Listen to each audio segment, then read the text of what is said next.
Okay. Good evening. It is 5:31, and we're going to call the work session to order. Remind you to turn phones to silent or vibrate, and let's please all stand and do the Pledge of Allegiance. I pledge allegiance to the flag of the United States of America and to the republic for which it stands, one nation, under God, indivisible, with liberty and justice for all. Chris, will you take the roll, please? Councilmember Myers? Here. Councilmember Berg? Here. Councilmember Dalby? Here. Councilmember Rowe? Here. Councilmember Stevens? Here. Mayor Lazio? Here. Need approval for tonight's agenda? So moved. Second. Thank you. Councilmember Myers? Yes. Councilmember Berg? Yes. Councilmember Dalby? Yes. Councilmember Rowe? Yes. Councilmember Stevens? Yes. As is usual, we always allow input from the public, and there is a phone number, 683-4581, if someone wants to dial in. The purpose of tonight's work session is to really talk about the shortfall and how we're going to handle that with Bridgeview Center. Obviously, you were shut down by the governor's order and had no choice in the situation. So tonight we have with us Scott Hallgren, the executive director, finance person Marcy, and I think on the phone we have Steve Peters, Russ Ferguson, and Tim Sullivan. Is that correct? That is correct, Mr. Mayor. Okay. So why don't we go ahead and give you a chance to get it started, and then we'll have some discussion and questions from the council. Certainly, and good evening, and it's good to see you again, council members. I guess just to open, I would like to, we have talked extensively about this within Venue Works. It is a very difficult time and challenging times for us at Bridgeview Center. And I'd like to open tonight and yield my time to Mr. Steve Peters, president and owner of Venue Works, as he has a few questions or a few comments and stuff for the mayor and council. So Steve, please go ahead. Okay, all righty. Well, good evening, Mr. Mayor and council. I wish I was with you in person, and if in person, I wish I was with you under better circumstances, because what we're going through right now is, like you heard said a million times in the last few weeks, it's something that none of us have ever seen before. So I want to briefly say where we were before all this started happening in mid-March, tell you what we've done to try to mitigate financial and programming impact of all this to Bridgeview Center in the last 2 months, and then where we think we're going from here. And that'll only just take a few minutes. So before all this struck, we were having a pretty good year. As most of you know, we've been running Bridgeview Center now since I think 2011. Been able to bring the size of the annual subsidy under control well below what it was before we got on the scene. I think we hosted something like 580 events last year. We met budget. Economic impact for Ottumwa was something like $9 million. So we were feeling pretty good about that. We increased event count and size of the events. We've got a great chef and a great food service there. Venue Works in the process of doing that, risked several tens of thousands of dollars annually to promote activities, events in the hall. And we were on our way to making budget again this year. We had an outstanding fourth quarter lined up, and it looked like it was going to be another banner year for us. But all that changed from March 15th. I think it was Shakespeare said, "Beware the Ides of March." Well, man knew what he was talking about. So here's what we've been doing since the shutdown started the weekend of March 15th. We've rescheduled and negotiated events. Touring shows that were going to appear in spring moved to summer, and summer have moved to fall.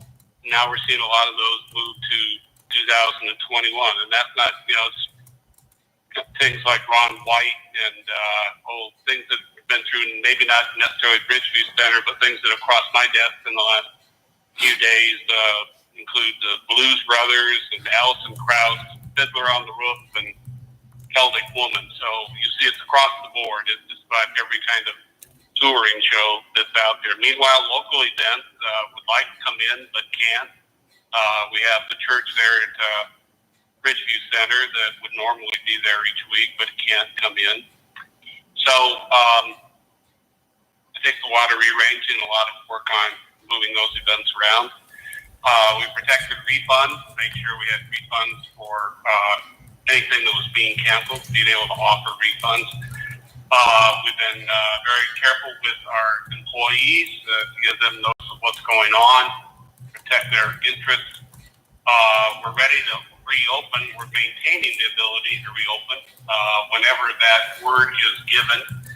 That goes to such things as our making a large purchase of disinfectant foggers, state-of-the-art foggers and electrostatic foggers that will be able to clean Ridgeview Center as we change over from one event to the next overnight, so that we have a totally disinfected environment when the next event comes in. Patrons are going to expect that. I don't think any of us really thought about what was on the surfaces of the railings we were touching coming in before all this happened.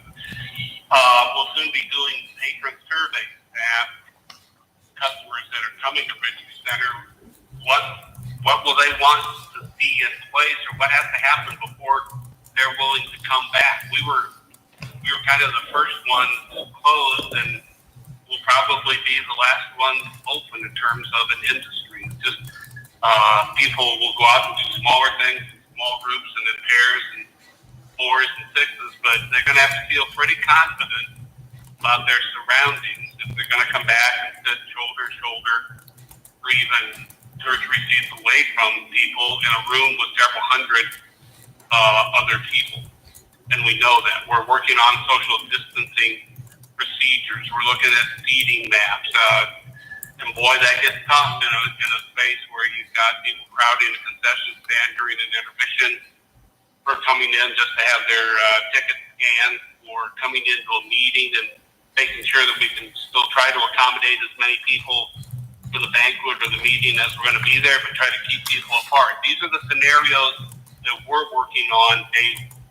Meanwhile, right there at Ridgeview Center, we will serve some 45,000 school box lunches through the end of this week.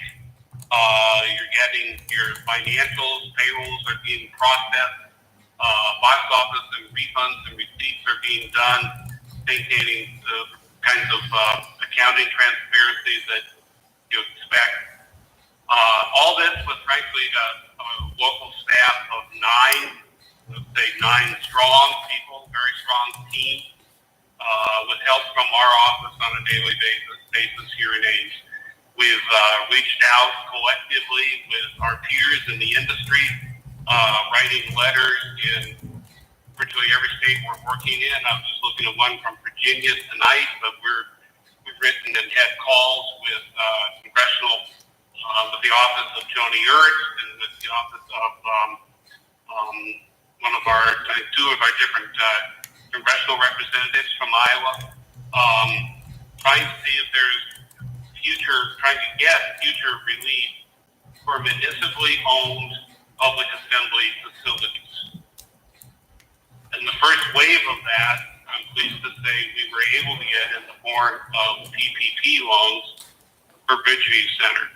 We're able to do that because VenueWorks is organized as really a collection, a cooperative, if you will, of 21 LLCs, limited liability corporations. So in each town, we really organized from the ground up, which meant that we qualified for the loans. And I think last Monday, we received funds that benefited the Ridgeview Center by $135,700. That pays for 8 weeks of staff and 2 months of utilities for the Ridgeview Center. So we felt good about that. That does stabilize things for a while, but it's only for a while. And like I said, this isn't going to be over the end of June when the PPP loan runs out. So where do we go from there? The answer is I don't know. We don't know how long we're going to be closed. We don't know if we open July 1st, who would come? Who would be ready to say, well, I'll come? Is it going to take a vaccine, some kind of a treatment that people have confidence in, that if they do get the virus, they'll survive it? But I can tell you the surveys that we've seen nationally indicate that people are far from ready to come into a theater or a banquet hall or a meeting with very many people. So the best we can do is work with you to continue to be ready. We'll be ready when we get there. We will continue to work with you on mitigating the financial challenges. To that end, we're going to waive $26,000 of our fees for the year that'll end June 30th. Those are the variable fees. And those would normally be about $40,000 a year, but with a truncated year, it's a little less, but we're going to waive that to help with the effort. We're going to continue to waive variable fees. Those are the fees we get as a percentage of this and that. We have base fee, and then we have variable fees, and base fee is about 60% of the total fee, and the variable fee is about 40%. So essentially, observing a 40% reduction retroactive to last June in the current year and going forward in the new year.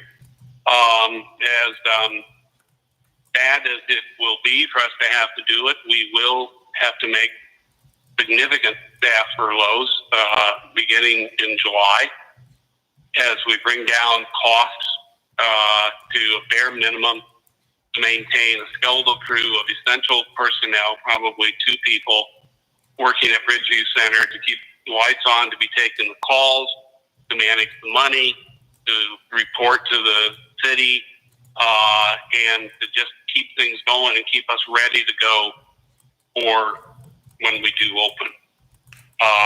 We're committed to being ready to reopen when the word is given.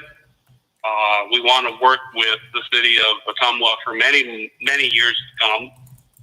And we realize that we're in this together. And so going forward, we'll live on that base fee. We'll reduce the staffing to the bare minimum.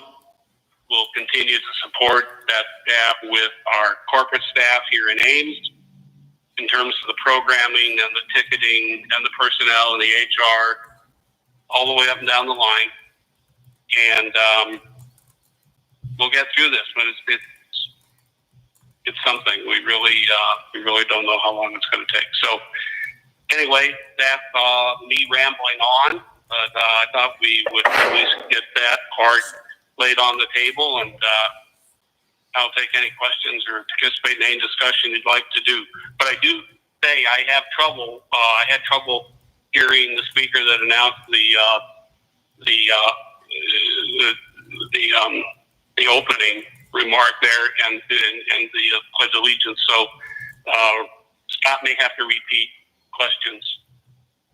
I'll do that, Steve.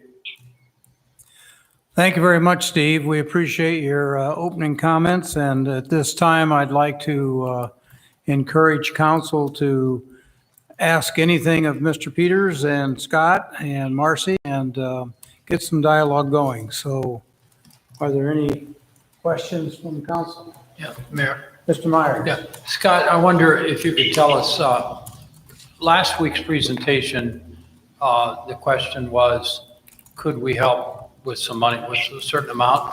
And I guess I'd like to know, there were questions about billings, who was, who did you owe and that kind of thing. So I guess I'd like to go back to that. Where are we from that point? Are you talking on our payables? For accounts payables? Yes, yes. Actually, I'll have Marcy answer that question.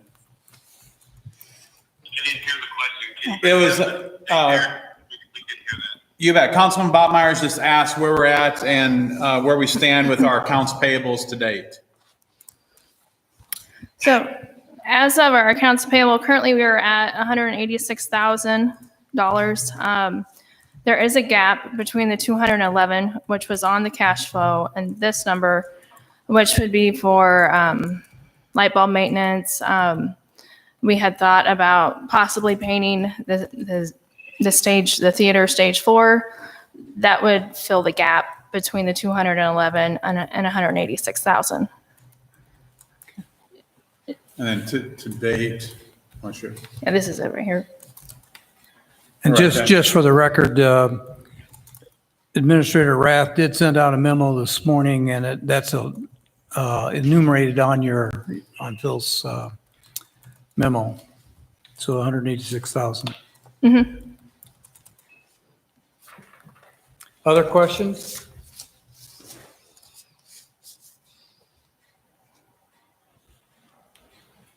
Yes, just for clarification, the part of the 211 that you're referencing includes, I think, roughly 26,000 for insurance. It's payable before the end of the year, but it actually is It's in the next effective fiscal in July. year. Yes. Yeah.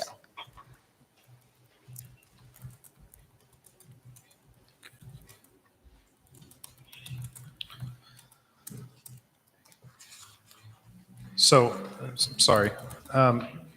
Going back to the questions, or at least my recollection of some of the questions that were asked at the last meeting, and I think Phil had actually touched on this at that point in time.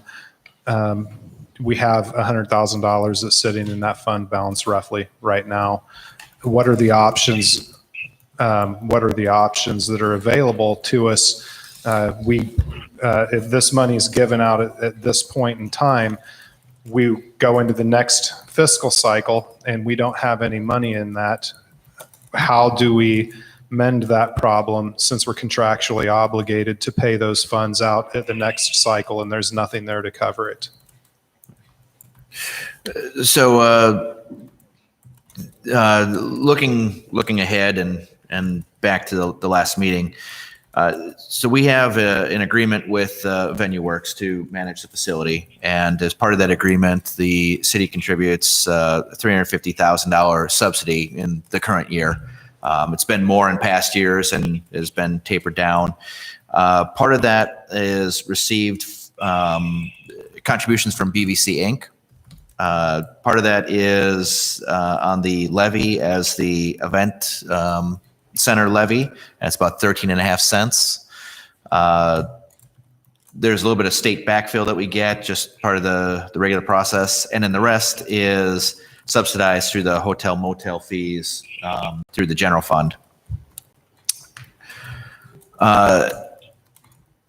That's revenue coming in and then going out back to the VenueWorks to help cash flow the events. The expenditures go out, revenues come in, offsets. Last year, I think the profit was about $100 end of year. Revenue came in $100 over expense. Yeah, so Correct. that's, I guess, the end goal is probably to get as close to that as possible. More revenue is obviously better. One of the things that I had mentioned last week was right now what we're looking at is a cash flow problem.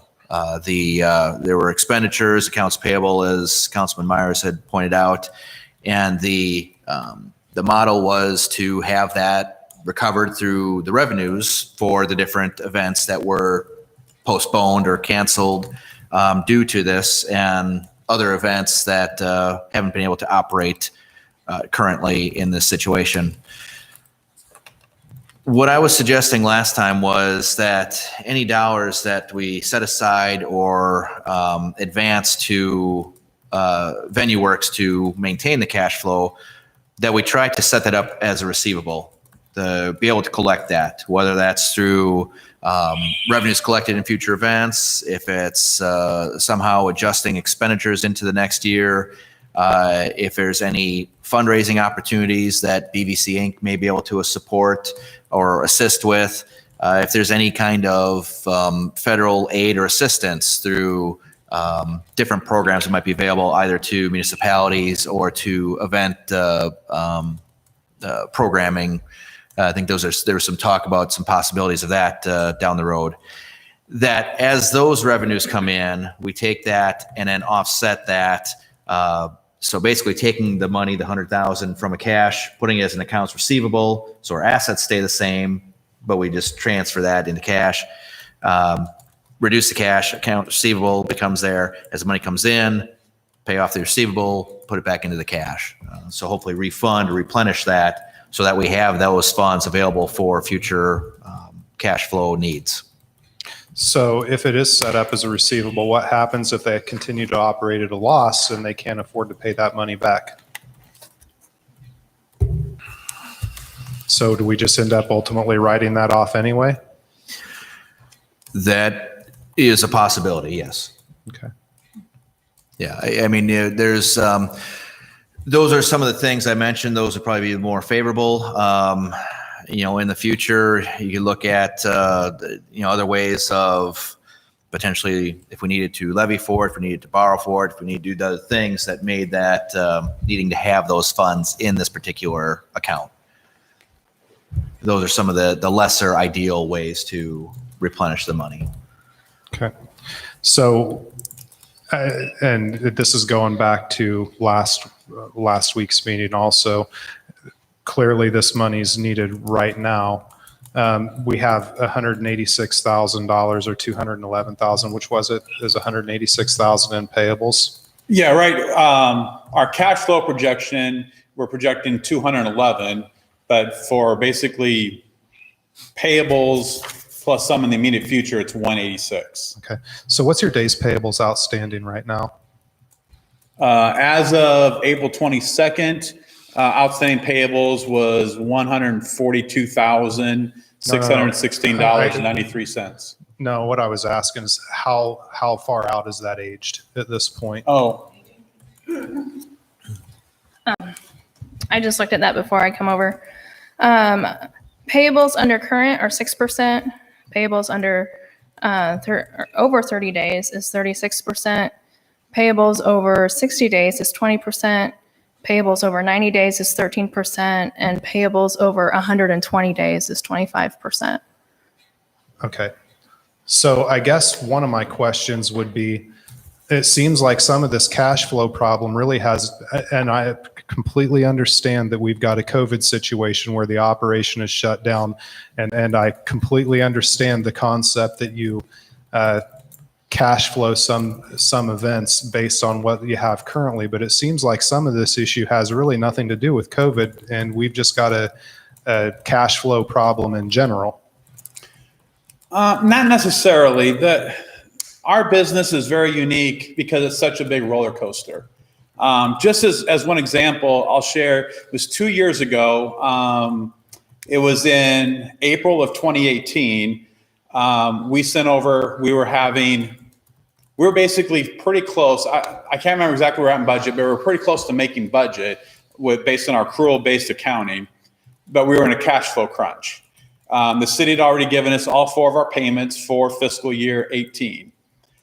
So I talked to then city manager Annie Morris and then city finance director Bob Jay and say, can we get an advance off of fiscal year 2019 money? I remember that. And that was that request went out in April of 2018.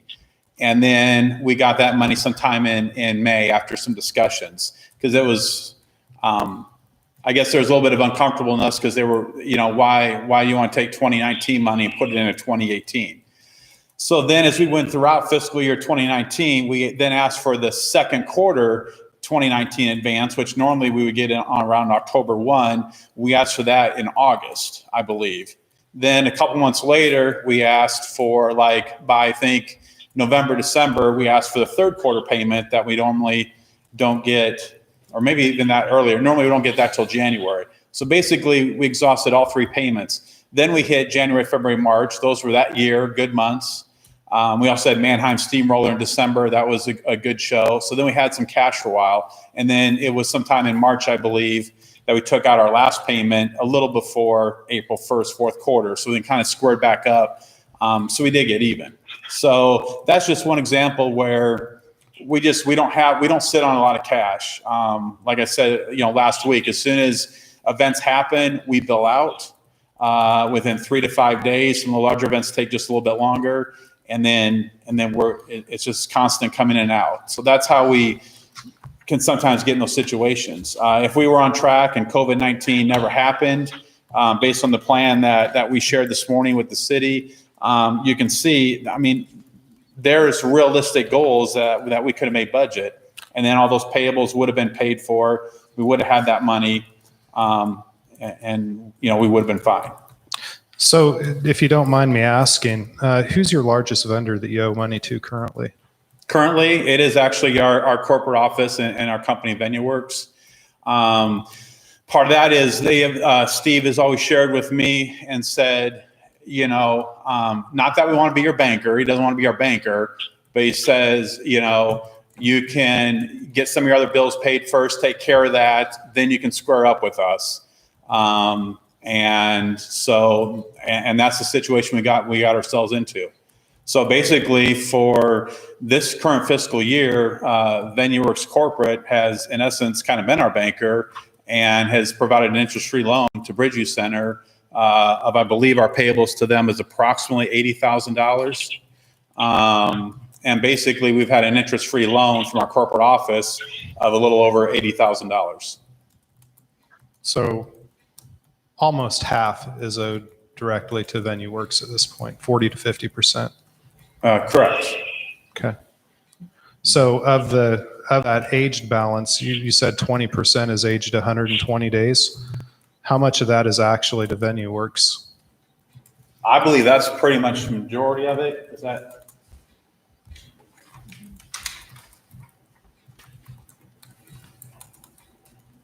I don't know the exact percent on that. I can get that if you would. I think it would be helpful. Okay. And the reason that I say that is just from one of the points that you made at the last meeting, Scott, where there were several local vendors that were being affected by this, and that makes total sense. And I appreciate VenueWorks not requiring the payment on that. But it would be nice to know what the breakout is between the local vendors that we actually, that we actually have versus what is owed to VenueWorks. So having that split on the accounts payables would be really nice to know for us.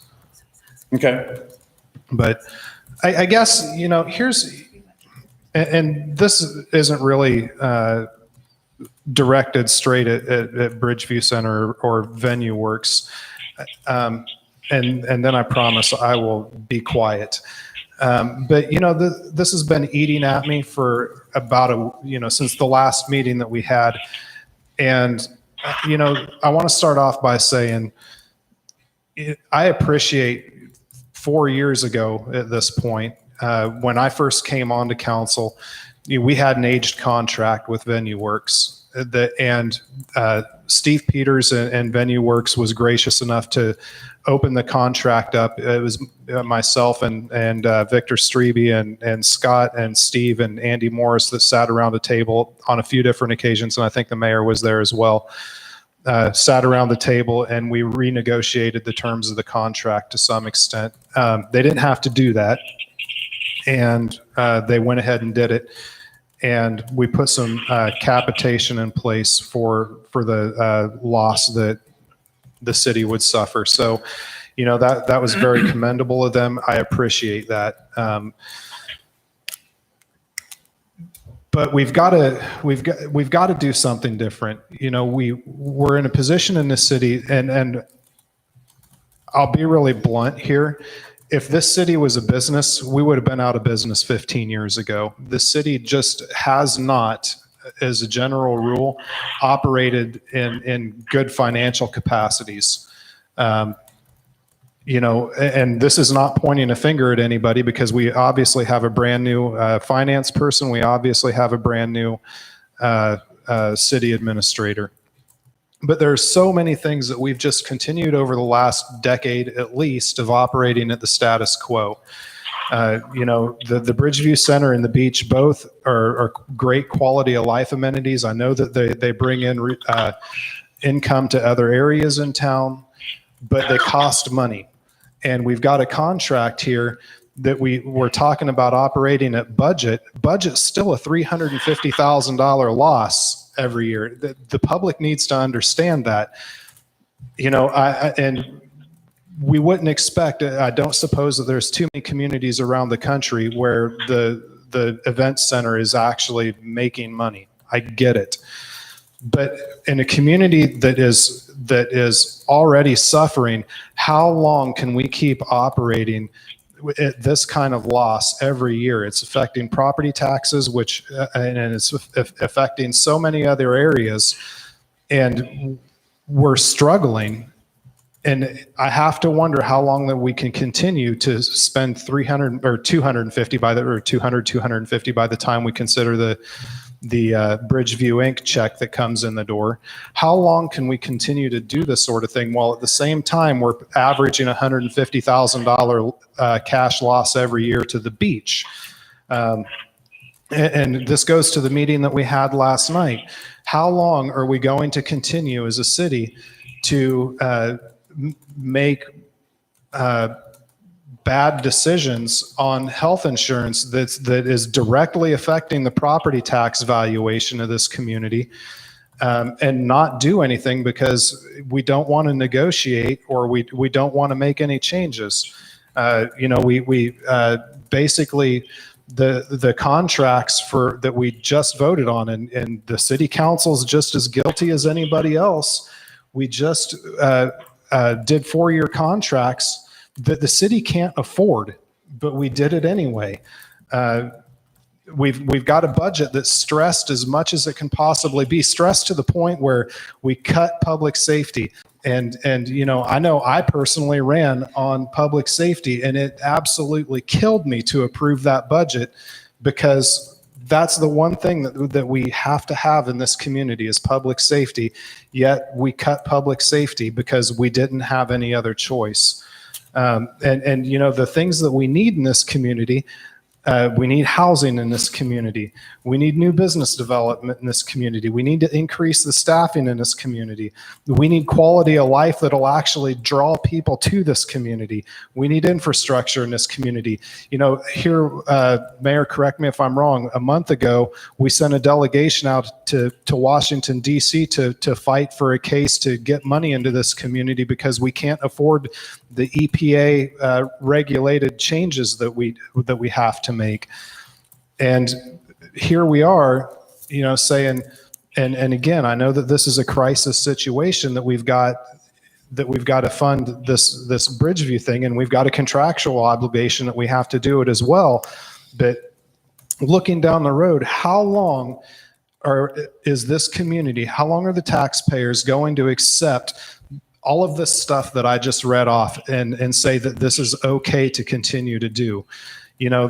At some point, the taxpayers are going to say heads have to roll, whether it's elected officials, whether it's staff, somebody's going to have to pay for this in the future, or this community is going to be dead, quite frankly, because we can't afford this. We just cannot afford it.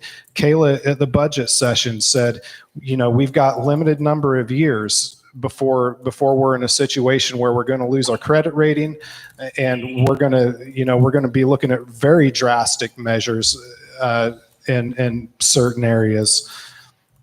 We've got to do, this model is not sustainable. We've got to do something different at some point.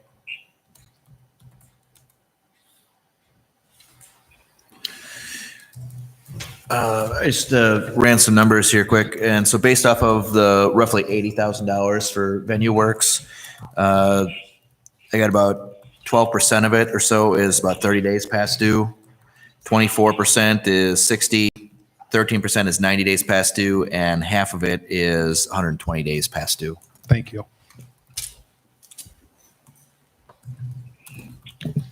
All right, I got a quick question. Thanks, Scott, for being here tonight. I know this is not a position any of us want to be in, our side, your side, so I appreciate that. I just had a quick question. I know that, Steve talked about bringing or receiving from the government, some PPE money or PPP money to cover labor and some utilities for 2 months. I think that's what you stated. I may be wrong, but either way, my question is, are they funding, individual event-centered labor and some utility costs, or is Venue Works themselves at a corporate level receiving any kind of subsidies or funding from the government to offset their deficits coming in, or would-be deficit coming in? Steve, the question was on the PPP loan and if all that was coming to like VenueWorks of Ottumwa, if anyone was going to the corporate office. I can answer the first part, but if you want to add anything, just let me know.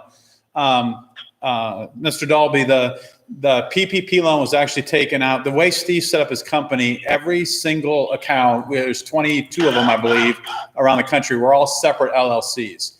So we are actually employees of VenueWorks of Ottumwa LLC. The loan was made out under VenueWorks of Ottumwa LLC, and all that money comes into an account that is set aside under our LLC. And then actually Marcy just sent in her first request for dollars from that fund for our first payroll, which I think comes out this Friday. Yeah, this Friday. And so then going forward, we'll just make requests out of that fund and then pull the money out of that fund to reimburse us here, and basically reimburse the city is how that will work. So all that money, 100% of it will come right back to the city. Okay, and my question was one that we. Jim, the reason, if I could, the reason that was set up that way is because we have to be very transparent with the federal government on how we use the loan. The short answer is no. There is absolutely nothing benefiting corporate VenueWorks. It all comes to the location. It can only be used for payroll, for benefits, I believe. Tim, correct me if I'm wrong, and utilities. There may be another. Those are the primary things. Those are your two largest expenses through the year anyway. But Kim, what am I missing? Anything in there?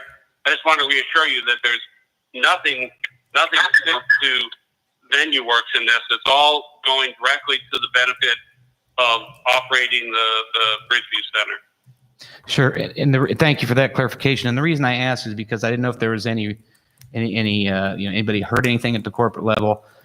We have an accounts payable to VenueWorks, and so my question would be: is there any rumblings or rumors about any kind of funding from the federal government to help VenueWorks as a corporation offset some of those accounts payable that each of the LLCs are owing to them? So, we're asking for, and like Councilmember Rose said, we're contractually obligated to cover the losses. However, we're kind of, wondering, I'm kind of wondering, if we do that, are there any possible other sources of revenue going to be come down at a later date? I don't know if anybody had heard of anything to offset that. I mean, we're going to offset, you're asking us to offset this. Is there anything coming down from the government that might help VenueWorks as a corporation to help offset and trickle down to the LLCs to offset their accounts payable? Well, that was my question.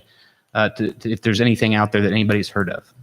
Steve, the question was if there's anything else out there that either VenueWorks corporately or through our LLC that we could get as possible, whether it's grants or, potential funds coming in, to help mitigate the financial losses at Bridgeview.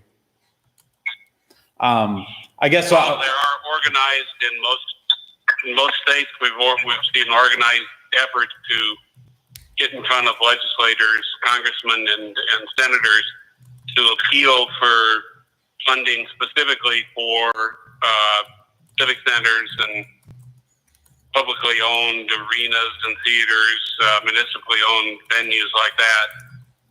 We don't know if there'll be another round of PPP funding that could possibly come back and help in any way.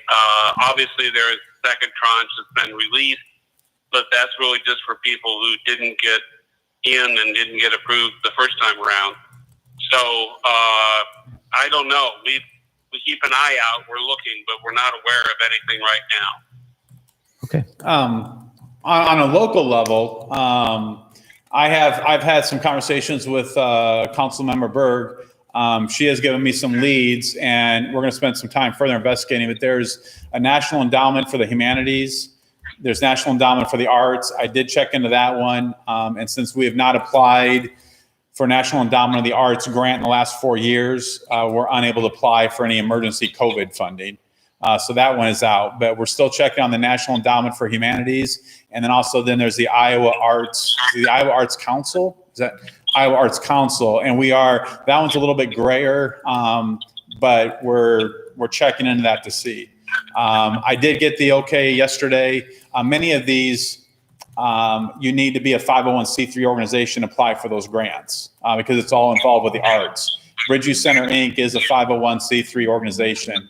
At our board meeting yesterday, I did receive the okay from them since they are one of our governing bodies in addition to the city council, is that we'll be able to use their 501c3 status, apply under them. So then any funding that we may get would run through BBC Inc. and then that would come back to Bridgeview Center and to the city. So those are options that we are exploring. I don't have answers yet. Additionally, the last thing, at our BBC board meeting yesterday, the funding of Bridgeview Center was discussed. Chairman Dennis Hunger asked to create a committee to have I guess just have a little more frank discussion about it because, as he said, they want to be a good neighbor and a good partner with the city.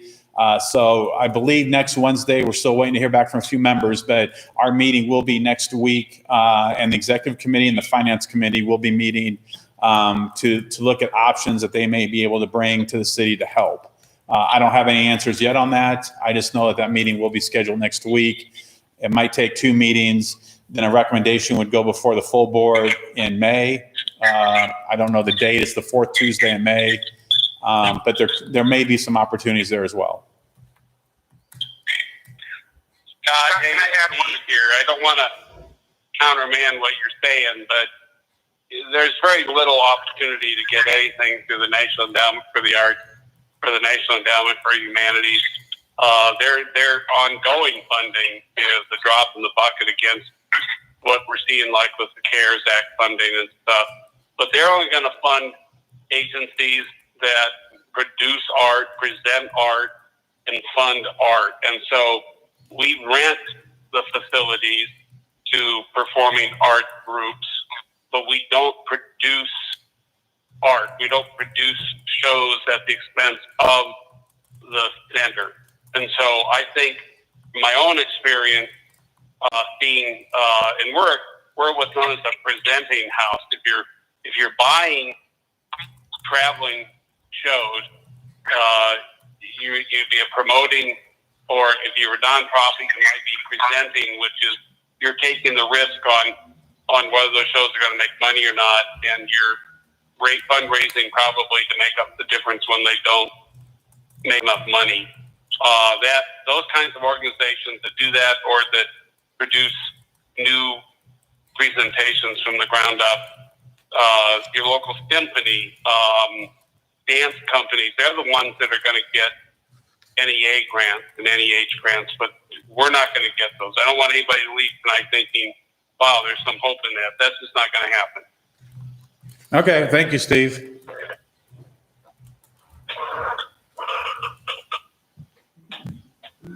I had a couple questions. When talking about setting up the accounts receivable idea, obviously next year Hotel-Motel Tax is going to be lower, we can assume, because of occupancy rates being as low as they are right now in our community. So, we know we'll have a concern there. When we're looking at next year's operating budget, does VenueWorks think there's a possibility to find more savings in the budget to help offset what could be in that accounts receivable to, help with that backfill into there or not?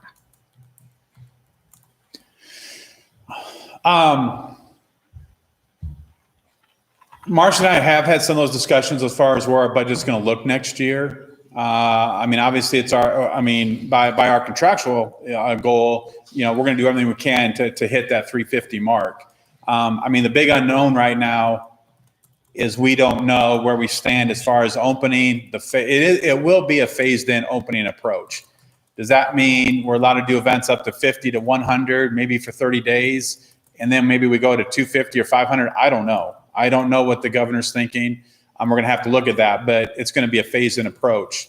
Hopefully by Labor Day, we got the green light and we're rolling. Yes, we'll have to do our common sense things of social distancing. If people want to wear masks, we're cleaning overnight. We got this fogger, as Steve mentioned. So we want to be very clear to the public that our building is basically being cleaned and disinfected thoroughly like every single day or really every single night before the next group of people come in. That's a tough question to answer. I guess, Steve, the question was, if it's set up as a receivables, what's it look like for fiscal year 21, to work to maybe give any money back towards that receivable? Or what does the future look like basically, once we get past the next 60 days? Well, that would be a tough nut to crack, even in a good year, looking forward in a normal year, to try to pay back a previous year's receivables. Given the uncertainty of the environment we're in right now, I'd say that was not a very realistic thing to do at all. Another question. Looking at, you referenced the cash flow issues that you've had in the past. Is that something that occurs across the board at other venue works facilities where they've had, where things have underperformed and cash is coming in earlier to help backfill that? Is that something that we see at other venue works? Yeah, both my colleagues inside and outside of venue works, yes. In fact, just to share a brief, at my prior venue, which was Venue Works up in Northwest Iowa, I was there for basically 11 years. Over that 11-year time span, one year we actually came in ahead of budget by $30,000. So I went back we had three basically funding partners. It was a three-way partnership between the fair board, because our building sat on their fairgrounds, the city, and the county. The city was the largest cash contributor. The county was the second largest. The fair board, the third largest. But I went back to them and said, look, can we keep this and rebuild a reserve fund? So basically in the lean years or the bad years, then I don't have to come back for more money. We can take from that reserve fund. They all agreed. By the time I'd left, that reserve fund was about $50,000. That's the model we use there, because some years we needed the cash. And then if we needed the cash, we dipped into that reserve fund. Obviously it was all transparent, and we had all that documented. And then we would get back to that reserve fund when we got back into better cash flow situations. Right now, we don't have a reserve fund down here for a Bridgeview Center for us to draw from. Over the next, several years, as I continue to be down here and manage it, I would love to get to that opportunity if we have a couple good years and build something like that up. And then in a situation like that, that's one other tool that we can use to help in that situation.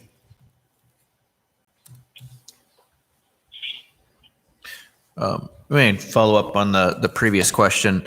So what is some of the events that were scheduled for this spring are going to have been moved to the fall. What is the plan or the approach for those, and any profit coming from those? Is that going to be used towards the metrics for 21, or is that in addition to anything that is contractual in the metrics? So, and Marcy, correct me if I'm wrong here. So we're asking for a cash infusion and of $211,000. That doesn't mean when it gets to end of fiscal year 2020 on June 30th, or in July, when we basically have our fiscal year financials done and audited, that we're going to be at 350 plus 211 is what, 561. We're not going to be at $561,000 deficit, because there's a $24,000 insurance expense in June. Okay, we're going to need the cash this year. It's going to be accrued in 2021. We've already incurred some expenses for Foreigner, Ron White, and Tonic Sulfa. We have we pretty much spent our entire advertising budget. I believe that was set at 10 grand. Maybe 12 grand. We spent that whole thing for Foreigner because we were shut down one day before the show. So that expense, I believe, will fall into fiscal year 2021, because that's when the show physically happens. It's now set for October 17th.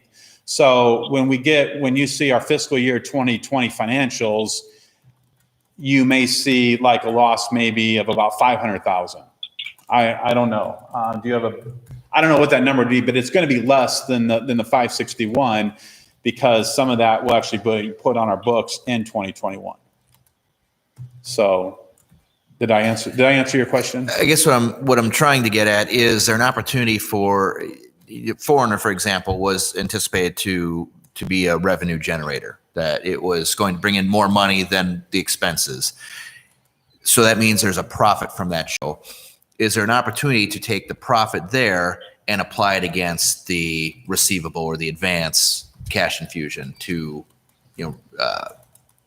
claw some of that back?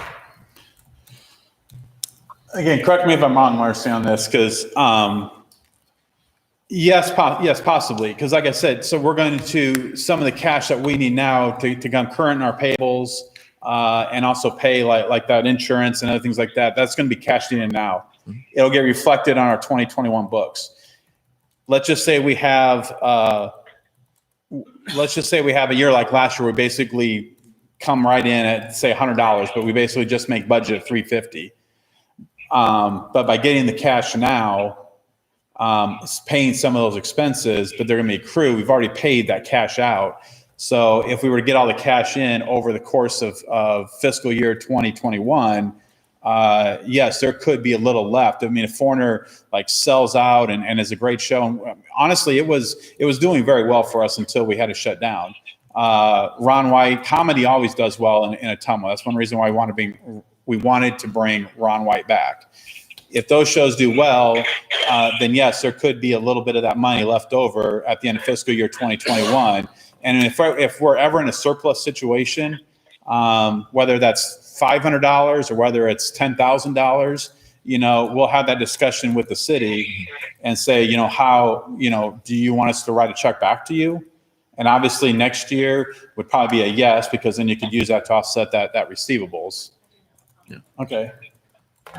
My only concern with that is if we don't have any other events occurring at the time, does that put us in the same situation we are now? So we're not putting the money in operating to pay operating expenses, but that's my only concern.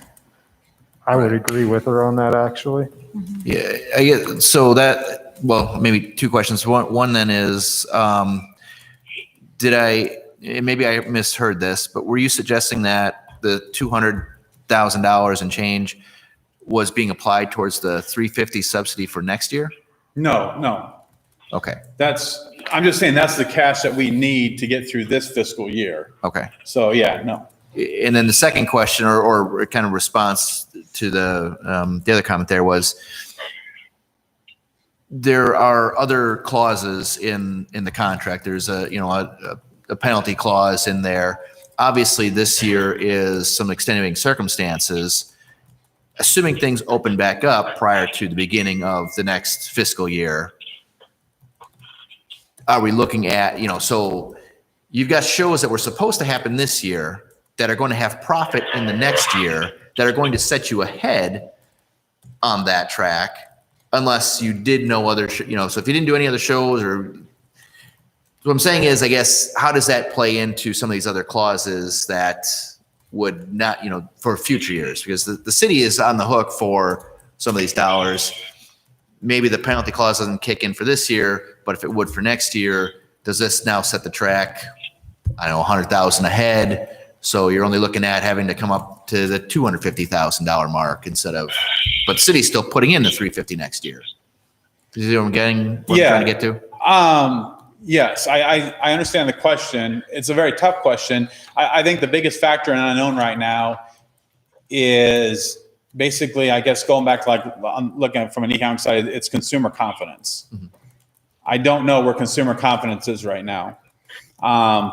My own personal thoughts on that, I think smaller rural markets like us, personally, from a much bigger picture, I believe Ottumwa and Bridgeview Center are sitting much more comfortably than larger metropolitan areas and like a larger, say, 15,000 plus seat arena that can only do those large events. So position wise, I think we're in a much better position as we look to the future.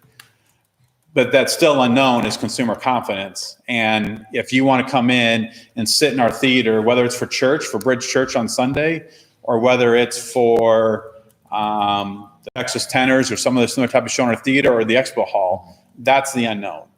The other thing we will look at, and I have done this before, you learn a couple hard lessons, is yes, some of our shows have just automatically carried over to next year. We're currently looking in the process. We actually have some offers in of some other shows, but we want to look at spacing and we don't want to oversaturate the market because there's still, you got to be careful of the oversaturation, and you don't want to book too many shows because then none of them are going to do well. So we'll look at that very carefully, especially from a saturation standpoint. And honestly, I think next year is going to be a little bit stronger focused on 2021, starting in January and for the last 6 months of the year. That's really, I think we're going to spend most of our focus. We still have 3 very strong shows in the fall that have carried over. We have an offer in for a Christmas show. Christmas is always strong. And hopefully by Christmas this year, that consumer confidence will be back up there. But most of our focus we're looking at is starting from January and out. Okay, Mayor, if Skip has something, I'll go ahead.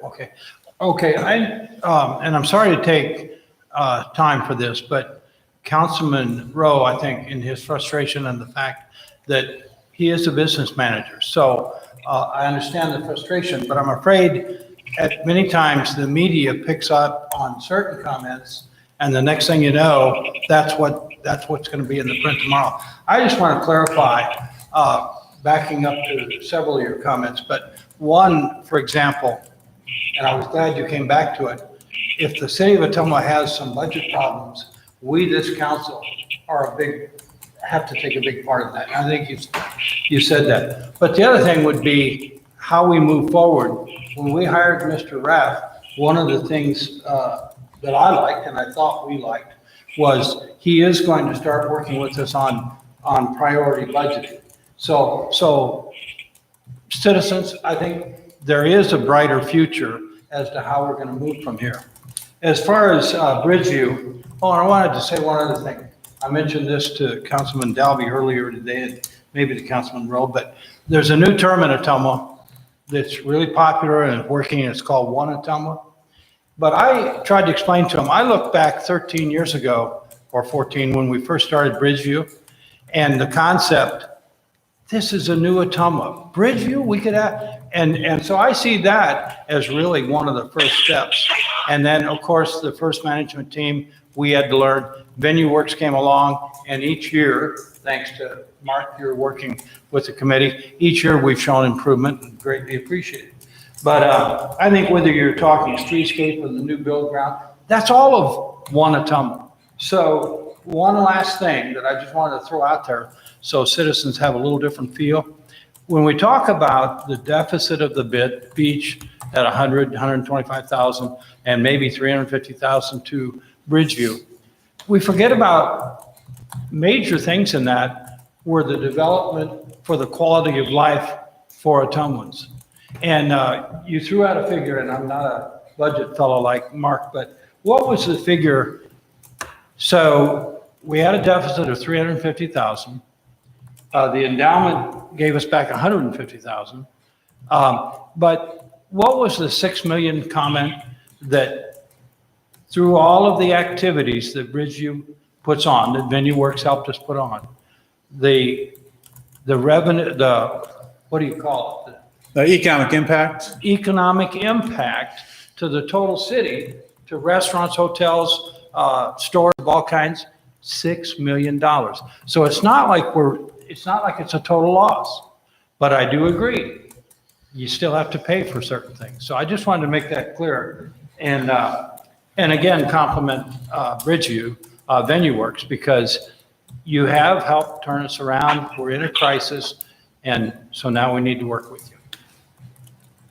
Your Honor, I got another question if Skip or anybody else. I want us to ponder a question here real quick. And it's one I've been struggling with. I know all businesses are having a tough time during this. All businesses that aren't obviously getting told they're getting direct funding to cover their losses are taking a huge risk. And, we've never had this before, this pandemic. So I don't want to, sit up here and try to say, beat the drum on this when we have something we've never encountered before that's causing problems to many, many businesses across the country. But Councilmember Berg raised a good point. And this might be a good question for our finance director or Phil Rath. What happens when the bottom falls out of our hotel-motel tax?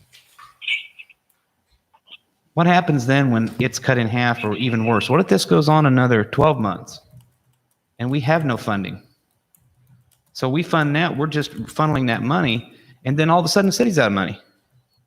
And then where do we look for? Is it the general fund that we have done a great job at keeping healthy and keeping at a good level to be financially responsible? That's not a fault of anybody in this room. That's just a question. That's a very highly likelihood of that happening. And that scares me to death, because what do we do for funding after we don't have any funding? Hotels and motels aren't getting booked at the rate they were before this pandemic. That's not any of our faults in this room. Certainly not VenueWorks. But the question still remains, how are we going to close that gap? And that's the biggest worry on my mind right now. That's just a comment I have and a question I think we should keep in mind. Of course, Bob, I'm all behind One Ottumwa, and I love what Bridgeview's done with the school lunch program. I know their economic impact on the city is huge. Big supporter of the Bridgeview Center. But I'm worried for our fiscal responsibility. We made some tough decisions this year. Tough decisions to keep this city on a financially okay footing. And we're there. One wrong move, and we're going to be in trouble, just as you're pondering the same question with your business and VenueWorks. I'm not sure what the next step is here. I know what our contractual obligations are, and I think if we forward, like Mr. Rath said, our city minister, I'm okay with doing that. With forwarding money with a receivable tied to it. But as far as going over that, I'm not sure I can't see the future. So I'm not sure I could, in good conscience, do anything but what he talked about there. Yeah, that's all I got. So we have been looking at Hotel-Motel Tax.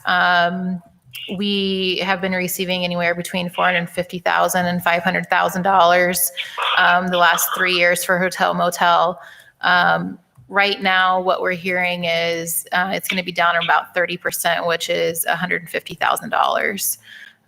But again, we won't know for sure until we get our annual and quarterly information. So again, it's not looking great, but we need to figure out what we're going to do to offset, help Bridgeview out, the beach. We are trending, about $100,000 loss already this year through the end of March, just over $100,000. So with that, and with the loss of Hotel-Motel, we need to figure out, we don't know yet, to your question earlier, if municipalities are going to receive grants, CARES Act, whatever it's going to be, from the state level.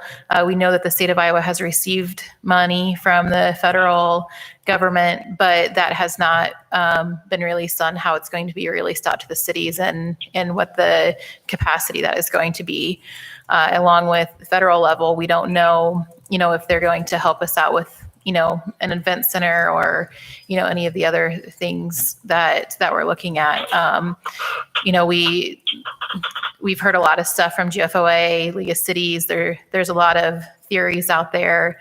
If it's going to be a backfill, if it's going to be a grant that we have to apply for, we just don't know.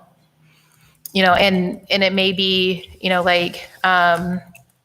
Phil had said at our last Tuesday night meeting, at this point, my thought is maybe we do go out for a bond to cover it, so that way our general fund doesn't, the fund balance doesn't deplete, and we do lobby for the state level to give the municipality some relief from it, or the federal level to get some relief from it. Otherwise, then at least it gives us a little bit of time to figure out how we're going to pay for these losses. But we just don't know. Nobody knows. I mean, at the state level, they don't know. We don't know. As VenueWorks said, we just don't know. Yeah, we're all kind of. I mean, we don't even know what our losses are going to be yet. Yeah. I think too, probably one of the biggest frustrations, at least it would be for me, and I'm going to make an assumption that for you as elected officials, and maybe as well, is that a lot of the decisions you've been asked to make have been reactive. They've been reacting to things that have been put in front of you, similar to tonight, and that's not anyone's fault in this particular case. And many of the other decisions aren't the fault of anyone in particular. They were just circumstances.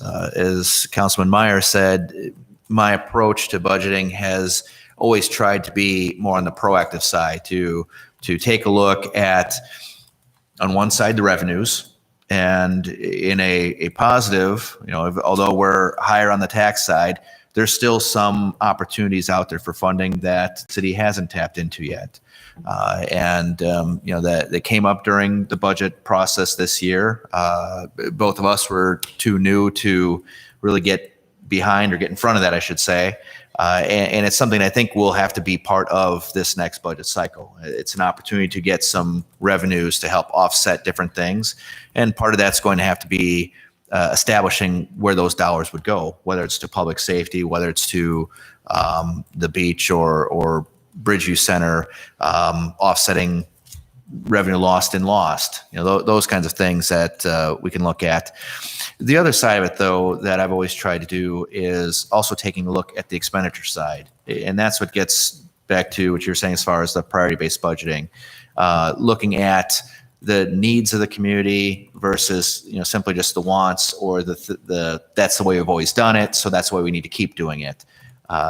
If that was the case, we'd still be sending mail by Pony Express. Things change, technologies change, stuff moves forward, and we progress. And so looking at what we maybe can do away with because it's not, or just reduce because it's not as important, and what we need to change or shift to. There's definitely trying to find the balance between the quality of life issues and benefits, the things that make Ottumwa unique. I'm sure there aren't many communities in Iowa this size that have an event space like Bridgeview Center offers. And that is something that should be celebrated. Unfortunately, it also comes with the consequence that there are going to be times like this where the revenues don't meet the expenditures, and we're faced with some of these tough decisions.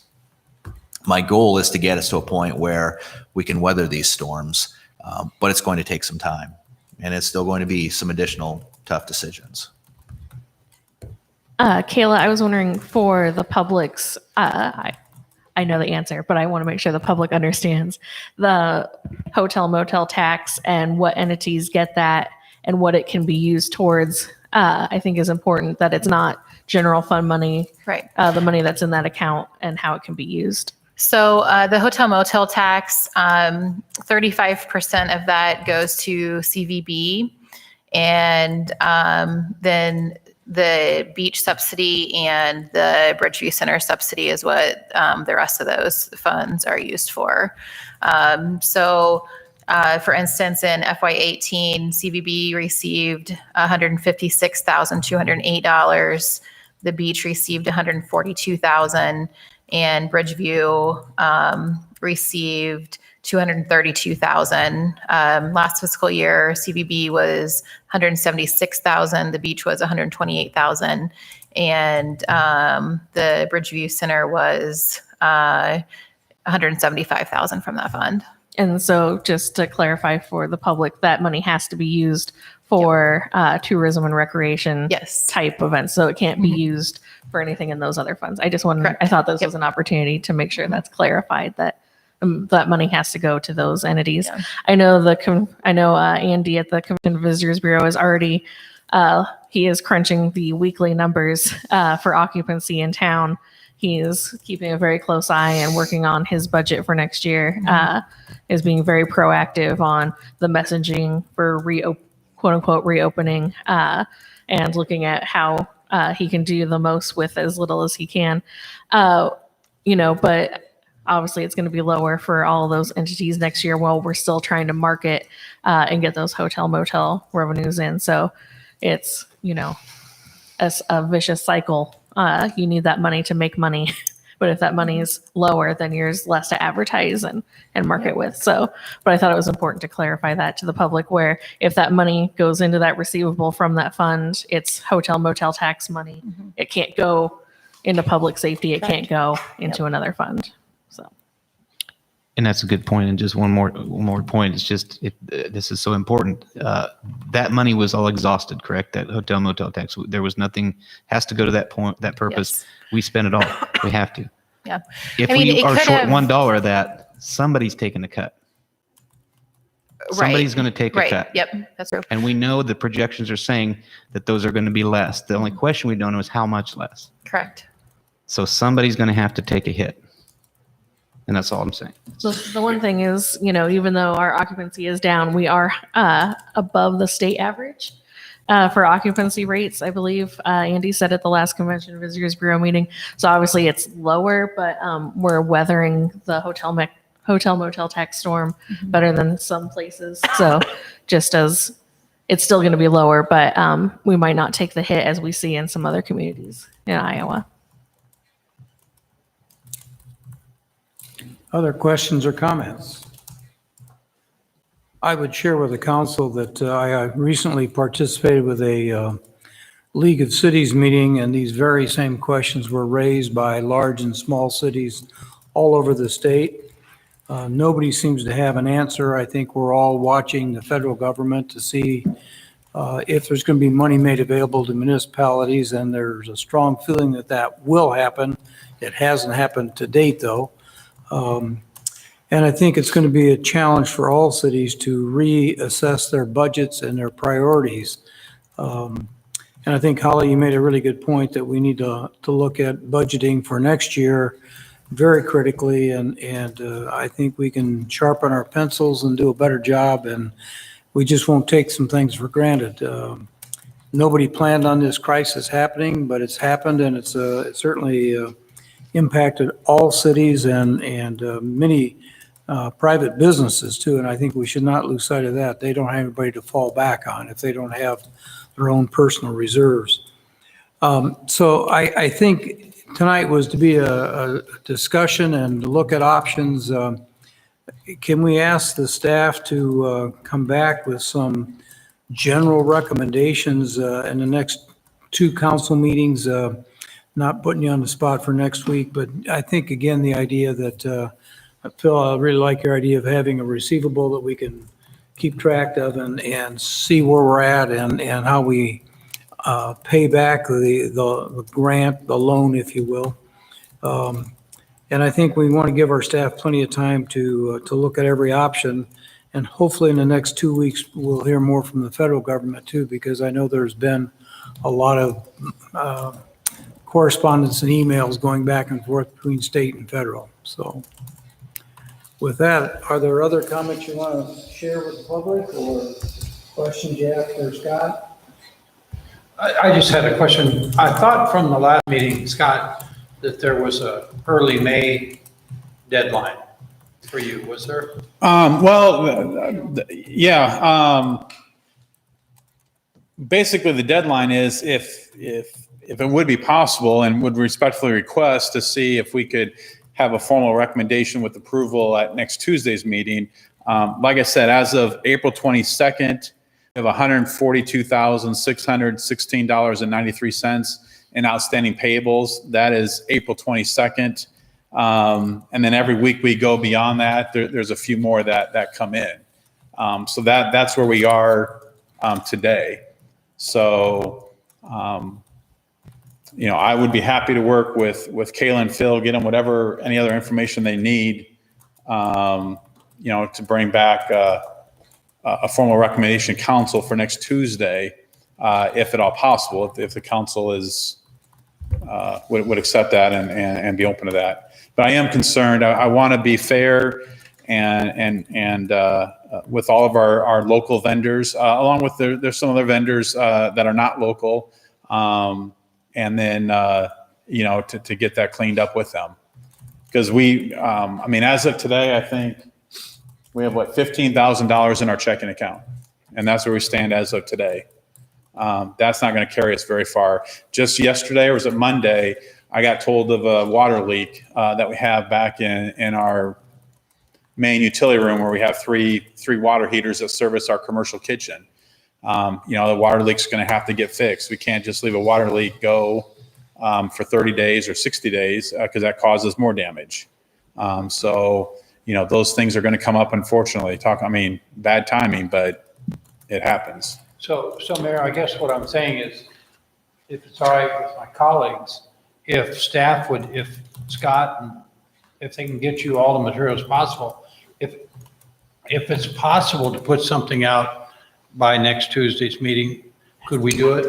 If it doesn't work, that you can get the figures, then we just wouldn't have it on the agenda. But is that? I have a listing of all the payables provided by Marcy. So if you guys want a detailed listing of all of the vendors and how much is owed and what the date of those invoices are, I can provide that for you for approval for next Tuesday's meeting. I can get it on, I'll have to get it to Chris tomorrow on the agenda, and I can provide that with that detail for you. Yeah, I would say it's fine as long as staff is comfortable. If that's, and has the information ready, I think that's what matters if it works for you guys. I'm okay with that too. I think the questions are despite the payable I accounts, think that'd the be very question's helpful, very simple. Kayla. Where are we going to get it from? Your Honor, I have a question, one Sure. question. You mentioned the water leak. Do you know what that leak is? Is it a water heater itself, or what is that?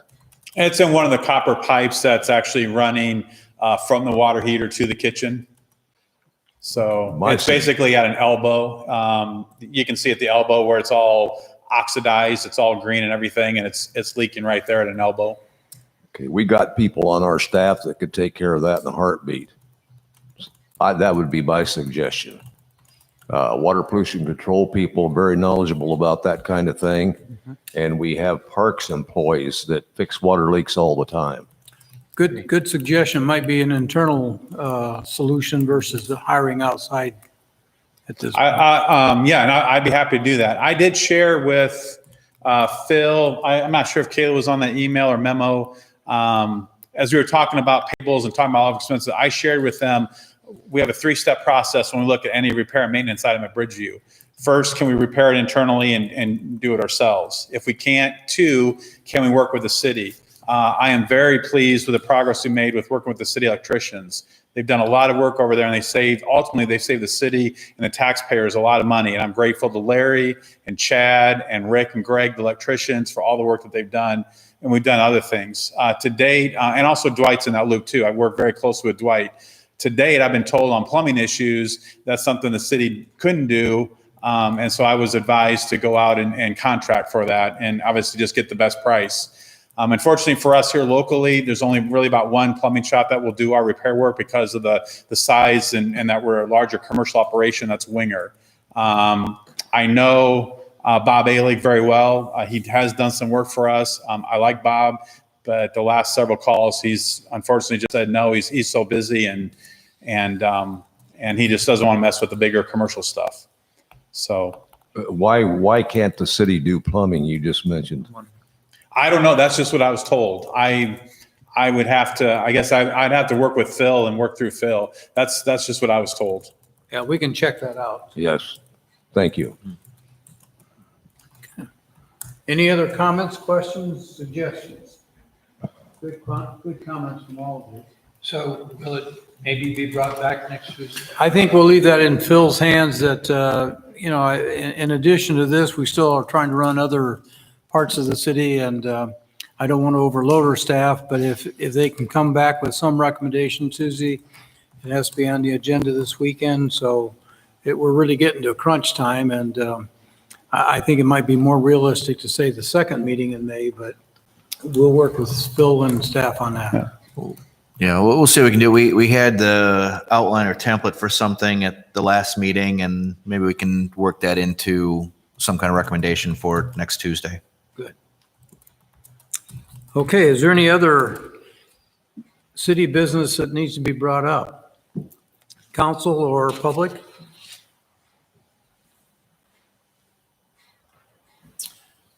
Okay, hearing none, I would entertain a motion for adjournment.